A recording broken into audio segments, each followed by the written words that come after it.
اي حد يقدر يكتب كود، اي شخص يقدر فعليا يكتب كود معين، ولكن مش اي شخص يقدر يكتب كود الكود دوت يكون مفهوم ليه ولغيره. مش معنى ان هو مفهوم في الوقت اللي انت بتكتبه فيه ان هو هيبقى مفهوم بعد سنة ولا بعد شهر ولا بعد شهرين. فالشطارة يا صديقي اللي انت تكتب كود كلين او تكتب كود قابل للتطوير والتعديل والتحسين وفي نفس الوقت ريدابل. ولكن في البداية اعرفك بنفسي، انا اسامة الجندي، سوفت وير انجينير، ده لو انت اول مرة تشوفني. ولكن لو انت يا صديقي تعرفني قبل كده فانت اكيد شفت لي بوست بتكلم فيه عن الريدابيليتي، عن الكواليتي اوف كود، عن الكلام ده كله. ولكن ازاي فعلا نوصل للمرحلة دي؟ خليني اقول لك الجيرني المتوقعة منك لو انت جيت الفيديو ده، ان حضرتك معاك لغة برمجة، معاك اوبجكت اورينتد بروجرامينج، بتعرف فعليا تكتب بفريم ورك معينة زي فلاتر،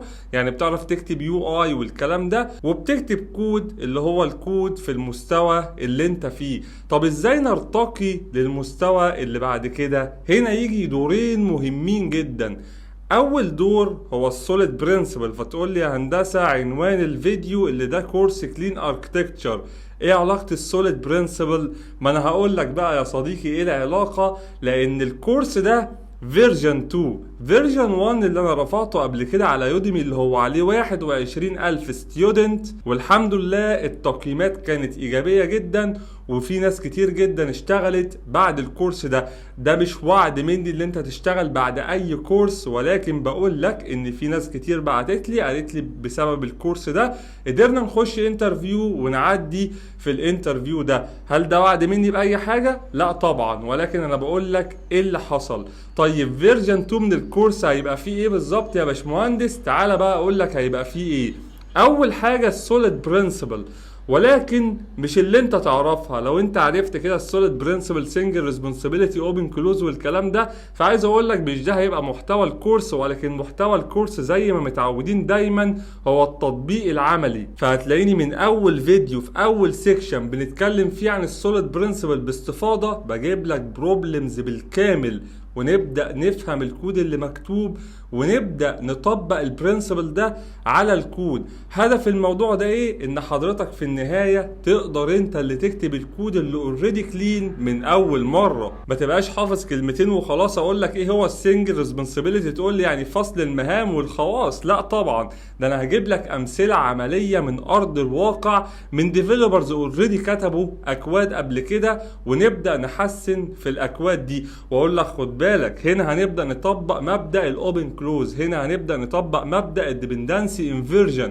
فبعد الكام سيكشن دول، هم كام سيكشن؟ بالسيكشن واحد بس ده هيبقوا تقريبا 6 سيكشن قبل ما نخش او نخوض في الكلين اركتكتشر. طبعا ده من الخبرة اللي انا اخدتها خلال ال6 سنين اللي فاتوا من الطلاب اللي فعلا ذاكروا الكورس، ان كان بيبقى فيه شوية كسور كده واحنا بنشرح الكلين اركتكتشر لاول مرة. بلاقي ان هو ما بيبقاش فاهم اجزاء معينة من السوليد برنسبل. فطبعا السوليد برنسبل ما ينفعش تذاكرها بعد ما تذاكر الكلين اركتكتشر. هتبقى ينفع طبعا تذاكرها، ولكن المذاكرة مش هتبقى الطف حاجة. فدايما تاخد السلمة ستيب باي ستيب. الكورس ده بدايته هو السوليد برنسبل، هنستفيد بيها براحتنا، هناخد وقت طويل جدا بنتكلم فيها، وهنحل الاكسرسايزز بتاعتنا على كونسول ابلكيشن من غير ما نخش بفلاتر ولا بفريم ورك ولا اي حاجه. انا عايز السلاحين بتوعك يا صديقي العزيز، الاو او بي ولغه البرمجه، بلاس عليهم اللي انت يبقى عندك خلفيه عن فلاتر، لان ديت الفريم ورك اللي احنا شغالين بيها واللي احنا هنشتغل بيها خلال الكورس ده. وهنتعلم مبادئ الكلين اركتكتشر والسوليد برنسبل باي لغه دارت فلاتر فريم ورك باذن الله. خلال الكورس دوت هنبني اكتر من مشروع كونسول ابلكيشن، وهنبني برضو مشاريع خاصه بفلاتر فريم وورك. ومش عايز طبعا اطول عليك اكتر من كده، انا عايزك تخش في الكورس على طول. ولكن لو انت شخص عايز تطور مستواك وتطلع سلمك جديده في تعلمك البرمجة، او لو انت شخص اوريدي حاسس الكود بتاعك مش افضل حاجة ومحتاج اللي انت تحسنه، او تعرف معظم الشركات شغالة بأني ستراكشر وأني فايل ستراكشر، ونبدأ نتكلم اكتر عن الاستراكشر جوه فلاتر فريم ورك، فاكيد الكورس ده مناسب ليك. ولكن الكورس ده مش هيكون مناسب ليك امتى؟ لو انت عندك قصور في لغة البرمجة، او لو انت عندك قصور في الاوبجكت اورينتد بروجرامينج، ما انصحكش بالكورس ده.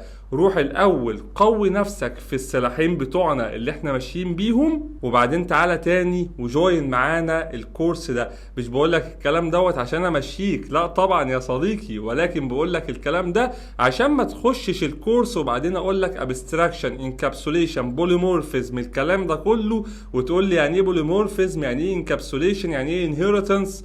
مش هينفع.